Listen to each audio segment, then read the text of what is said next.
humorist had been here this morning, maybe he would have told you the story of a budding sheriff who went out on a domestic violence call.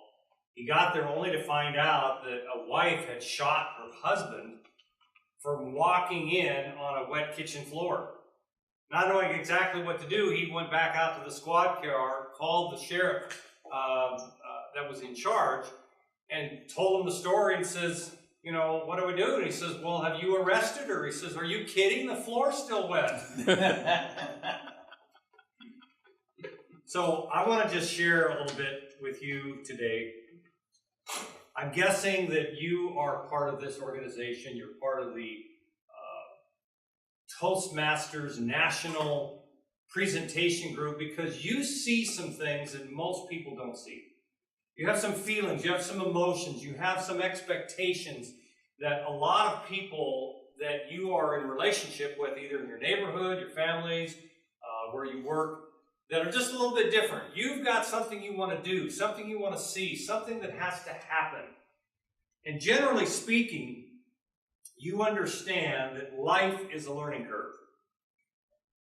I'm 65 years old. I've had a fair amount of learning curves in my life. And one of the things that I remember vividly at my age is ABC started a television show back in the 60s that was its ABC Wide World of Sports. Looks like everybody's here old enough to have probably seen that show. And what they became famous for was in the entry of the show, they would show the same clips every time, and they developed this phrase called the victory, the thrill of victory, and the agony of defeat. And so in the thrill of victory part, you saw this very professionally skilled ski jumper slide down this tall ski ramp and just soar off into the air for it seemed like miles, and then just gracefully land on the snow like maybe a mallard duck on a smooth pond. But it quickly cuts to the next scene, and it talks about the agony of defeat. And you see another individual soaring into the air, all of a sudden wobbling into the air, and then you realize this person is not going to land well. And at about 80 miles an hour, they hit the snow, skis begin to pop and spin like rotor blades, and missing his head, the body is flailing, arms are all over the place, and it rolls and rolls and rolls and rolls, and finally comes to what appears to be a lifeless stop. And they go on. The audience never knows if this person made it or not. They only talk about the thrill of victory and the agony of defeat. So that's been etched in my mind for a long time. And as a person grows up and they get through the formative years of grade school and high school and maybe even college, they enter the world wondering whether their particular experience is going to be the thrill of victory or the agony of defeat. We tend to think, well, mine's going to be victorious. Every place, everywhere I go, it's going to be victory.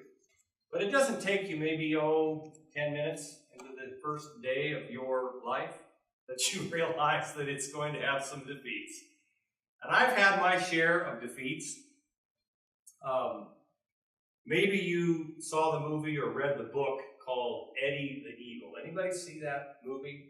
It's kind of a nondescript movie. It's the story of a real young man, a British-born individual who was actually born with what we would call polio, and he had braces on his legs as a little boy, but he was always wanting to be a professional snow skier. And his dream was to actually represent Britain in the Winter Olympics as an Olympic ski jumper. And when he began to share that dream, his father, who was a plumber, actually discouraged his own son from believing that he could ever do anything like that because of the limitations that he had growing up as a child. And Eddie just decided that he was going to be a ski jumper no matter what, and so he found a washed-up trainer who was actually a drunk that at one point was famous but had become disgraced in the fact that he had cheated in a previous Olympic event himself. But he found this guy because he was the best at the time, and he started working with Eddie, and Eddie made his application to the British officials and made those decisions, and they turned him down.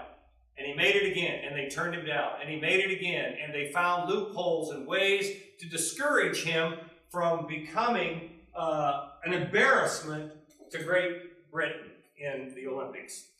But somehow, some way, he was able to make the minimum jump, which was yards and yards and yards shorter than what it would take to win. But he was able to enter the Olympics. But during the trials, talk about the agony of defeat, he would fall again and again. He would cut his face.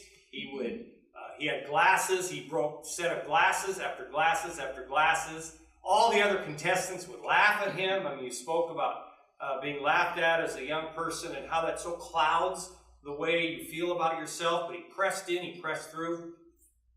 He didn't win anything in the Olympics, but he did compete. But because of his tenacity, because of his perseverance, he won the hearts of the media. And they nicknamed him Eddie the Eagle because he was just soaring up there. The old style clothes, 30, 40 years ago, that were a little more plumey than they are today. But he pressed through and he was able to accomplish his goal. We can listen to inspiring speakers, and I'm sure you've had plenty. Obviously, there were 2 this morning. We can get encouraged, we can get excited, we can concentrate maybe even on technique. But I want to talk about something a little bit different. Probably by this afternoon now. Is it still morning? Maybe afternoon. What happens after your next defeat? What happens then? What if you get up and you get a bad review, or maybe you did have a fight with your spouse, or maybe your boss at your office didn't give you the recognition that was due? What do you do then? How do you respond? What happens after that next significant defeat is the real measure of where you're going to go and how success will come your way. For me, then, the real question is, will defeat or failure cause me to quit, or will it give me an opportunity to be spurred on? And I, of course, would like to choose the latter. Victor already mentioned that I went into the ministry as a calling that I received when I was 17 years old. It was literally an epiphany that I had personally with God. And at 17, kind of a bit of a rascal at that stage in my life, I committed to becoming a pastor. Never turned my back on that. And at 22 years old, I was graduating from college as a theology student. Was already engaged. We married literally just a day or 2 after I graduated. We went on our honeymoon, and 2 weeks after I graduated, we went into our first church. That was 42 years ago. So 40 consecutive years of pastoral ministry. Some of those in conventional congregational churches that have big complexes and things like that. But most of those years, I chose to be a church planter. Now that means that I am starting something brand new.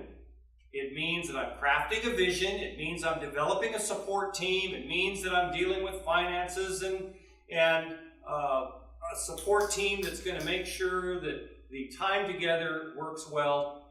And as such, I had to be bivocational. So I pastored full-time in terms of being responsible, but I had to earn my living in other ways. One of the things my wife and I did is we decided that since we always liked decorating our own homes, we would become professional wallpaper hangers. So we have hung thousands and thousands and thousands of rolls of wallpaper. buildings like this, but mostly in homes. Now, you don't hang wallpaper too much anymore. That's pretty much dating me. But my wife and I worked together doing that. And most people would say, well, how could you ever work with your wife? That's a recipe for defeat. That's a recipe for failure. You're going to just literally fight all the time. She's going to want to do it this way. You're going to want to do it that way. And we really actually came up with a formula where we worked quite well together. Years later, because of the skill set I grew up with, I became a general contractor. So we flipped homes for a while, bought and sold our own homes, and then the market changed a little bit, and so we went into high-end remodeling. All the while, full-time pastoring, all the while, full-time work. And we got to the place where it was time to retire, but there was a few defeats in between. I remember many times becoming so frustrated that why, if God called me into the ministry, did I have to go out and put in 60, 70, sometimes 80 hours a week with a tool belt on, and then still be my effervescent best on Sunday morning? And it just was a bit of a conflict at times. And I found myself complaining to God at times. And we lost some money on some houses that we bought and flipped. The market just crashed quicker than we could get them ready to go. And I'm thinking, man, that's just a huge defeat. I'm just going to give all this stuff up. At one point, we decided that we were going to plant a church downtown. That was about now 22 years ago. And we planted a church in downtown, which is pretty difficult to do. But it was successful. We gathered about 200 folk, which is a pretty good-sized church for the inner city. But about 10 years into that, two gentlemen came to our church and joined themselves to our congregation, and both of whom have since passed away, and literally brought a theology that just destroyed our church. Just tore it up. They weren't given the pulpit or anything like that, but they just moved themselves in and about the people and brought a teaching that eventually cut our congregation in less than half. Again, totally discouraged. Trying to preach the gospel. I made a deal with God. I said, if you let me make money in bursts of time, then I can do kingdom ministry in bursts of time. And I saw this vision of this cohabiting expression of being in the marketplace and being in the ministry. And for the most part, I still believe that. So I've continued to do that. But even after our congregation got cut down to a very small size, I still believed that there was something God had for us, something great, something amazing that God wanted us to do in downtown Sacramento. So the real estate market went back up. The house that I bought in 1999 was a 3-story Victorian that needed a fair amount of repair. I bought it for $311,000, which was about average at that time. Nobody wanted to live downtown then. It had 2 stories and a basement that only was 6 feet high with dirt in it.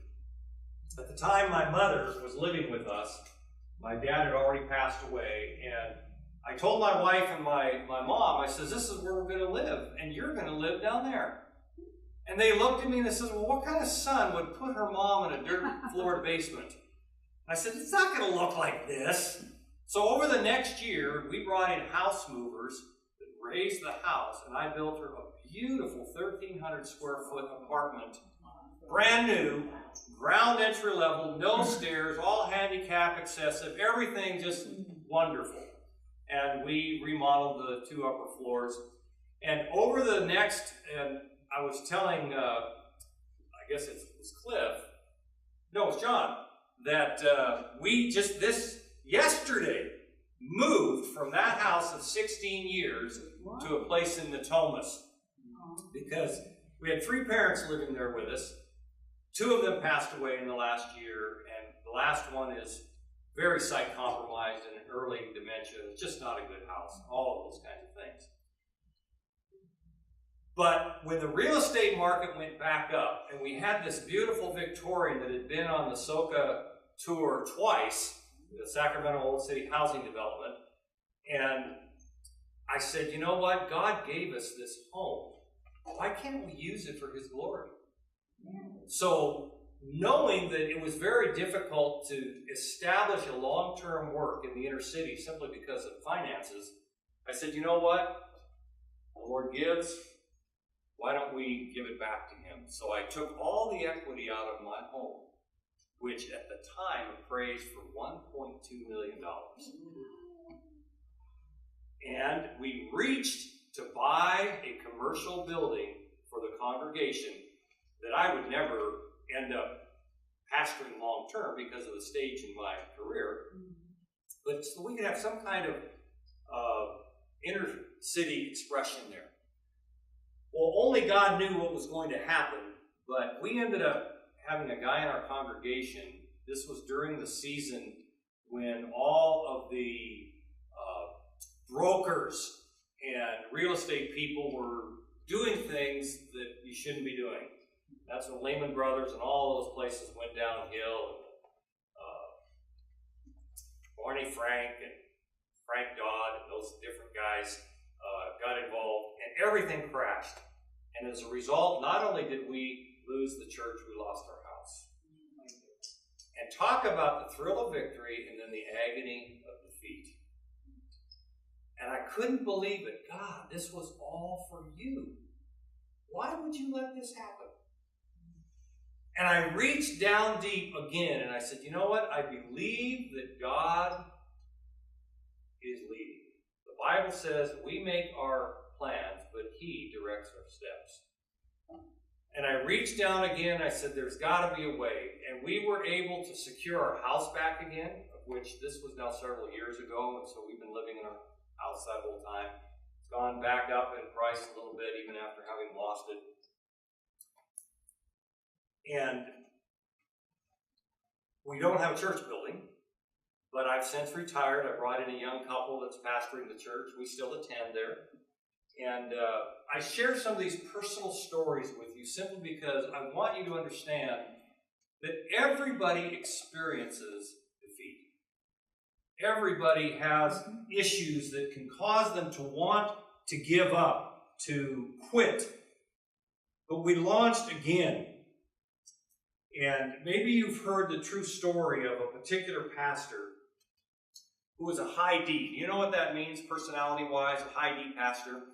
Very dominant, very aggressive, very confident personality, can be driven. And coincidentally, that would be my personality. But this is a true story of someone else. He had a pastor in his congregation. He had a surgeon who was a heart surgeon. And this pastor was the kind of guy that rode motorcycles, went parachuting out of airplanes, rock climbing, did things that typically you don't necessarily see pastors doing. He was just this driven, high D kind of guy. And he went to his surgeon friend in his congregation. He says, you know what, you're a heart surgeon. I would like to observe one of your surgeries. Wow. And the surgeon just thought about it for a while, and he said, well, you're the kind of guy, if you haven't faded doing some of the other things that you've been doing all of your life, sure, why not? And so the day came when he got to observe a live heart surgery. And he came into the room, and the surgical staff said, you need to stand over in the corner, and you need to stay there. And so they brought this patient in, turned out to be a middle-aged woman. They literally saw right down the sternum, and they pry that open, and they cut off and clip the arteries. They put them on a circulating machine, and they bring the heart out of the chest cavity. Wow. He skillfully repairs the heart, puts it back in, hooks it all up, and there's no heartbeat. The pastor is beginning to freak out. This was not like jumping out of an airplane or riding a motorcycle or climbing a mountain. He begins to have second thoughts. I don't know that I wanted to be here. I don't know if I want to see this. This is not the way I wanted my day to go, to come in and observe someone dying on the operating table. All these thoughts are going through his mind, and the surgeon very cautiously and carefully takes the heart, unhooks a few things, brings it back up into his hands, massages some places, they put it back in, and they hook the heart back up, and it doesn't beat. The pastor is beside himself. He does not want to be there. But he sees the surgeon take off his mask, kneel down by the gurney, and he says, Mrs. Johnson, Mrs. Johnson, this is your surgeon. I have repaired your heart perfectly. Now you need to tell your heart to beat again. And as the pastor tells the true story in a memoir, he says, at that moment, the heart began to beat. So as Victor introduced me, and he said that I was going to talk about believe again. We need to tell our heart to beat again.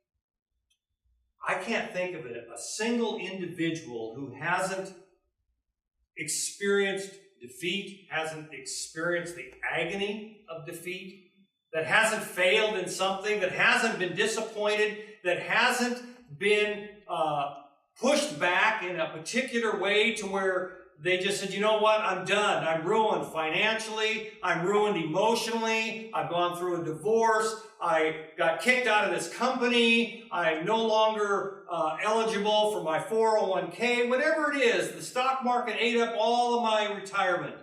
I'm just done. I'm leaving. I quit. We could do that.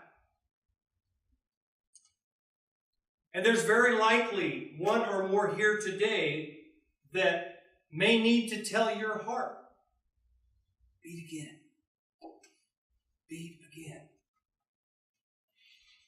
There's been many times when I've read through the Psalms, you'll find that King David, who was a high D, very emotional guy. I mean, talk about, I'll take on the giant, I'll go do this, give me one man and I'll take on 100.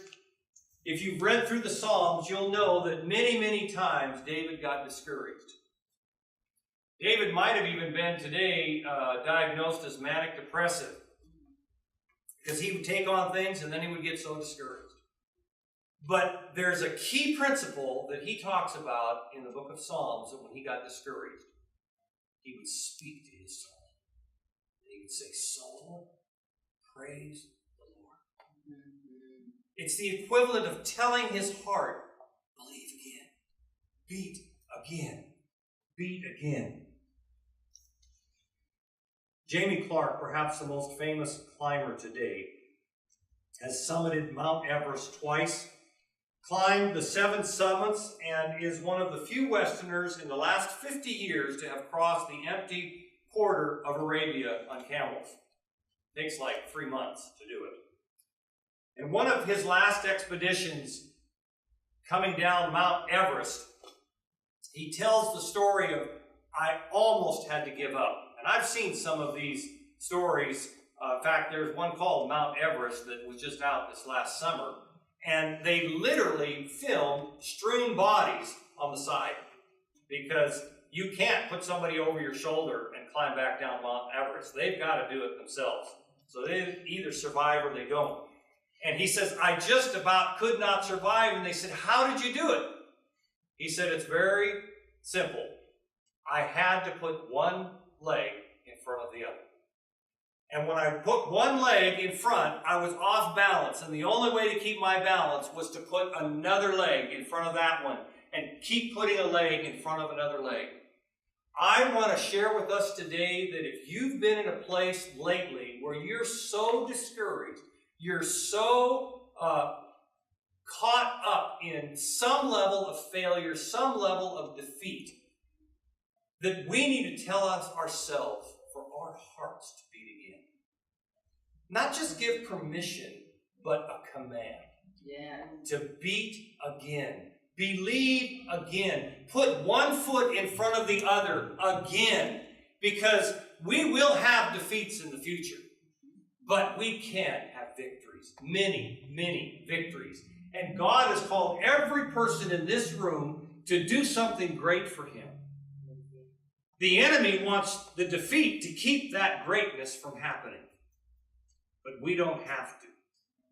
We can believe again and have our heart beat again.